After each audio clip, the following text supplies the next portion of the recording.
$10.5 trillion by next year. Yeah. Annually. Wow. That's how much cybercrime is projected to cost globally. A staggering number. It is. And, it's not just about the money. It's the disruption. It's the feeling of vulnerability. Yeah. And so much of this centers around our critical infrastructure, the stuff we all rely on. Yeah, absolutely. And it's interesting, what we've been looking at for this deep dive, like all this research, the EU legislation even, it all kind of points to one really big shift that needs to happen. Okay, I'm intrigued. What's that? Basically, the old way of thinking about security, like keeping things safe, it's just not working anymore. You can't separate physical security and cybersecurity, not anymore. Right. That's exactly what we're getting into today. Like, how do we protect those essential services? Yeah. Power grids, water treatment plants, all that.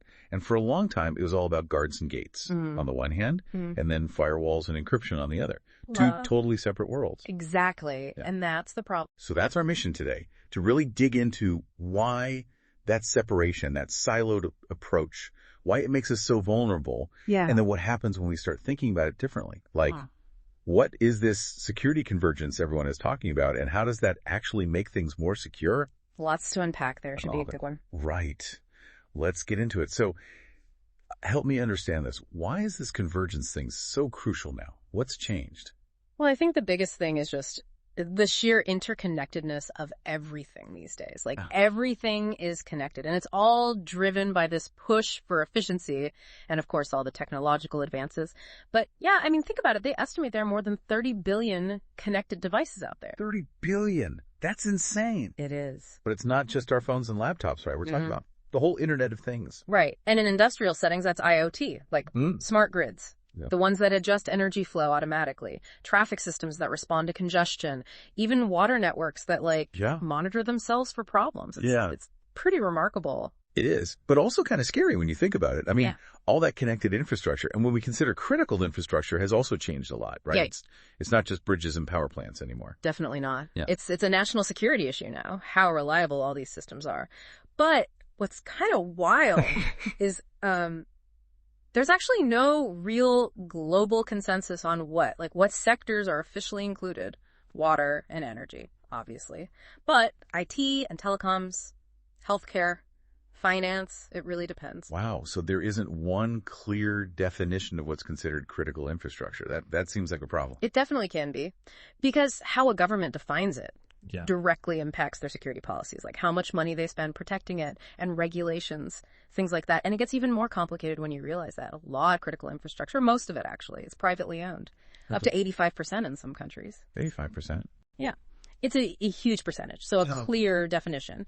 It would really help these private companies understand their role and encourage them to invest in proper security.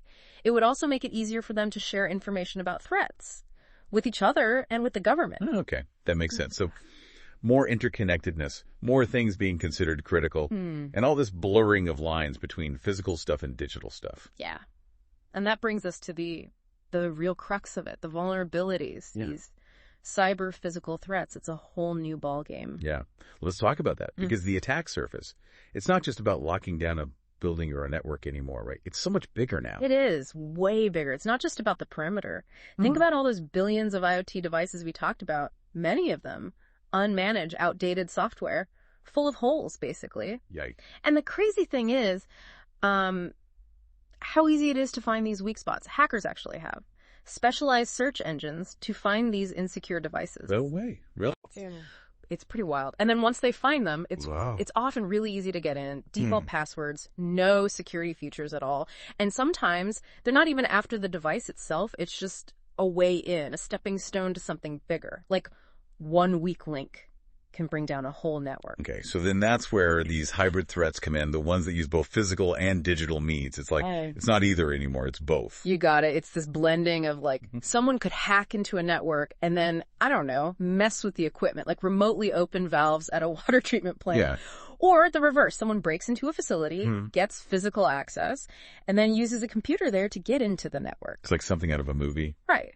But it's happening. Our sources even mention extremist groups talking about how effective these types of attacks could be. It's scary stuff. And we've already seen it happen too, right? Oh, yeah. Definitely. Like Stuxnet. Right. That was almost 15 years ago. And they come They cause real physical damage to those Iranian centrifuges. Yeah. That was a wake-up call for a lot of people. For sure. And then, Shamoon, that wiped out all those computers at Saudi Aramco. And even something as, I don't know, seemingly mundane as a virus that hit a shipping company. It crippled global trade for a while. Exactly. Like, It's not just hypothetical. These are real events. Right. Yeah. And one of the reasons they're successful is this old way of thinking about security. In silos, you have the physical security people worry about the building, the guards, the access badges, and then the IT security folks. In their own world, firewalls, software updates, and they rarely talk to each other. Yeah. It's like two separate departments trying to solve two separate problems. Exactly. But it's not really two separate problems anymore, is it? Nope. Not at all. And that's where the vulnerabilities come in. So, we've talked about the problem a lot. Let's talk solutions. Like, what's the alternative? Okay, so the alternative, it's this idea of security convergence, basically, bringing those two worlds together. So you're not just adding physical security and cybersecurity together, you're creating something new, something more than the sum of its parts. Okay. I like the sound of that. Yeah. So what does that look like in practice? What are the real tangible benefits of this convergence? Well, for one, you can make better decisions about risk because you're looking at it from all angles. Right. Like, let's say you do a physical assessment of a site and you find some vulnerabilities, and then you do a network penetration test and you find some more. If those two teams aren't talking, you might miss the big picture. Right. You need that holistic view to see how those vulnerabilities might connect. Exactly. And when you have that, leadership can make smarter decisions Yeah. about where to put resources. And also, convergence really pushes us to think about resilience. Resilience. Yeah. Okay. How so? Well, it doesn't matter if a disruption comes from a cyber attack or a natural disaster Or whatever. The impact on the organization. It's the same. So be prepared for anything. And that means working together, breaking down those silos. So it's not just about preventing attacks. It's about being able to bounce back from anything. Right. Exactly. And this isn't just theoretical. Like, there are real world examples of this working. Oh, yeah. Tons, like a lot of organizations are. Combining logical access controls with physical access control. Okay. What does that mean? So who has access to what systems digitally? And also who can physically get into buildings and specific rooms. It's all connected. So we don't have separate systems for each. Right. Makes things way more efficient and secure. And then think about video surveillance. It's not just about recording what happens anymore. It's like actionable intelligence. You can use it to improve security and operations. And then there's incident reporting. When something happens, it doesn't matter if it's a cyber incident or a physical incident.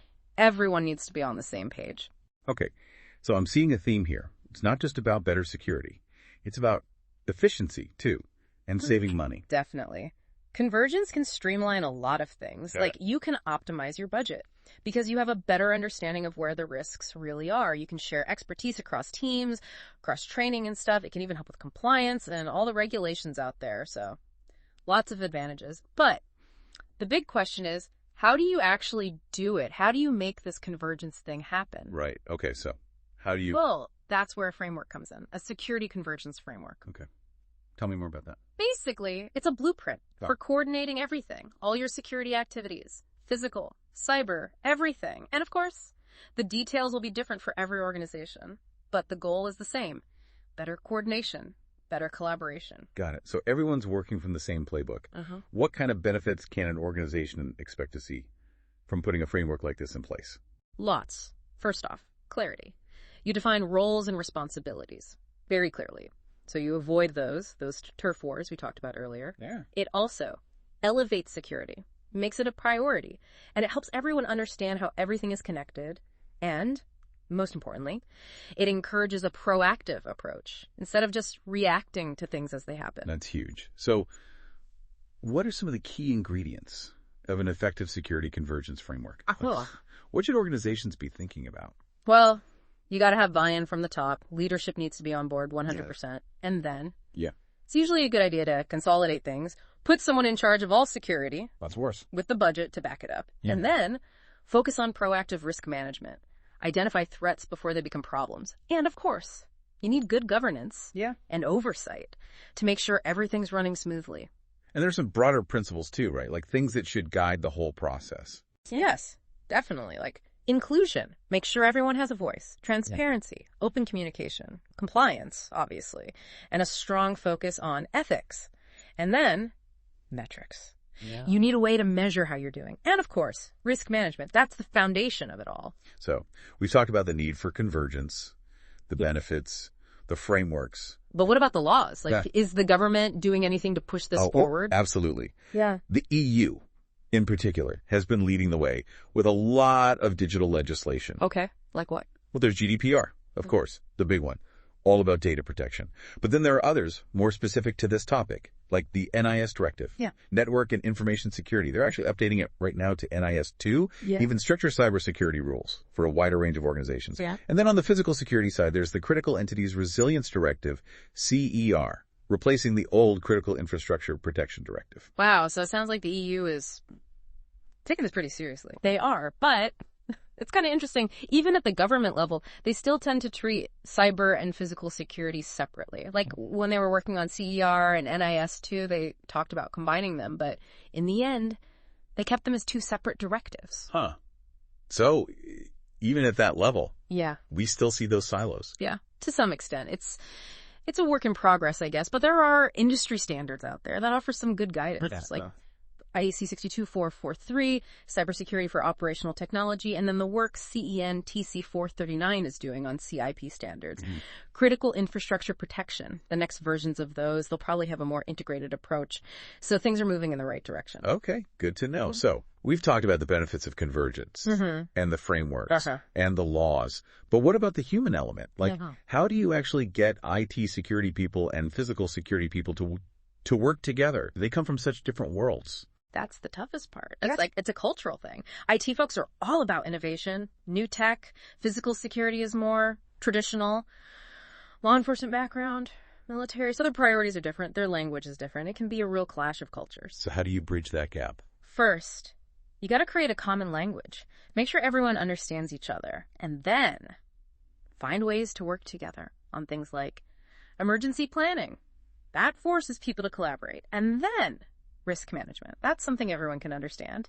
And then metrics. Having a single dashboard that everyone can see, it helps to align everyone around common goals. So it's really about breaking down those barriers, building relationships, and focusing on what they have in common. Exactly. And leadership plays a huge role here. They need to set the tone, communicate the vision, make sure everyone understands why this is important. And then organizationally, you might need to rethink some roles, create some new ones to really bridge those gaps. But before you even start, you need to know who's doing what right now, like a baseline of who's responsible for what before you start trying to integrate everything. Okay, so we've covered a lot of ground. Yeah. But I want to get into some specifics. The sources talk a lot about joint risk assessments and penetration testing.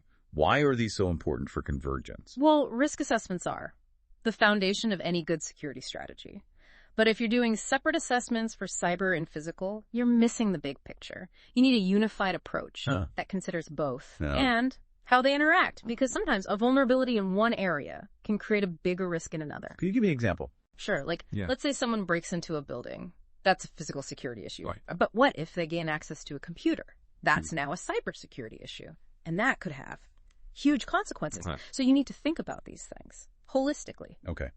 That makes sense. And then penetration testing, how does that fit in? So traditional penetration tests, they usually just focus on the network, but what if you incorporate physical attacks as well? Okay. Trying to actually break into a facility, that can reveal all sorts of weaknesses that you wouldn't find otherwise. Yeah. The sources had some pretty crazy stories about that, like penetration testers getting into secure areas. Yeah. Just by or using social engineering to trick employees. Right. It's amazing what they can do. And that's why it's so important to test both sides, physical and cyber. So we've talked about identifying risks and testing for vulnerabilities. But how do you actually measure how effective your security is once you've converged everything? That's where metrics come in. And again, you need a holistic approach. Because if you're just measuring cybersecurity separately from physical security, you're not getting the full picture. Right. So what should organizations be measuring? Well, there's a handy acronym for that. Simple. Simple. Okay. I like it. Break it down for me. So S is for strategic view, looking at risk from all angles. A is for improved communications, getting those teams talking. M is for mitigation of risk. How well are you reducing those threats? P is for process alignment, making sure everything's running smoothly. L is for legislation assurance, making sure you're complying with all the rules.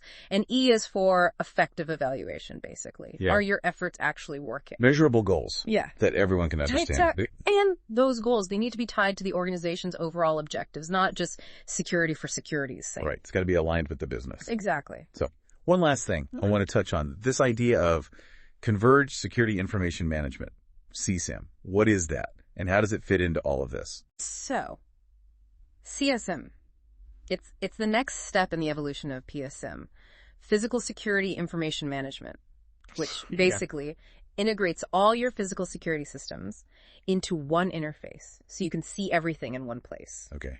And CSIM takes it further. Right. It brings in IT security data as well. So you have this single pane of glass that shows you everything, both physical and cyber. That sounds incredibly powerful. It is. And it's becoming essential because everything's connected now and the lines are blurring. So you need that complete picture to really understand what's happening and respond effectively. The sources had a really good example of this, the case of that Czech Republic plant, where they had a cyber attack. That led to a physical theft. Right. Their IT system detected the attack, but their physical security team, they didn't know anything about it. Yeah. Because their systems weren't connected. If they had CSIM, they would have seen the whole picture, and they might have been able to prevent the theft. That's a powerful example of why this is so important. Wow. So, as we wrap up here, what are the key takeaways you want our listeners to remember? Well, first and foremost, the world is changing. Everything is connected, and that creates new threats that we need to be prepared for. The old way of doing things with those separate silos, it's just not good enough anymore. We need to embrace this idea, security convergence, and it's not just about technology. It's about culture. It's about processes. It's about a new way of thinking. And for you listening, think about your own world, your own organization. Do you have those silos? What are the potential vulnerabilities? Because this affects all of us, whether we work in critical infrastructure or just rely on it, which is pretty much everyone. Exactly. So here's a question for you to think about. In a world where a cyber attack can cause real physical damage and a physical break-in can compromise an entire network, can we really afford to treat security as anything less than a fully integrated discipline? That's a great question. And food for thought. For all of us. So we've just scratched the surface here. There's so much more to explore. But this should give you a good starting point to think about cyber-physical security and security convergence and all the regulations that are coming into play. Yeah. It's a fascinating and evolving field. It is. And it's something we'll be keeping a close eye on. Thanks for joining us on this deep dive. We'll see you next time.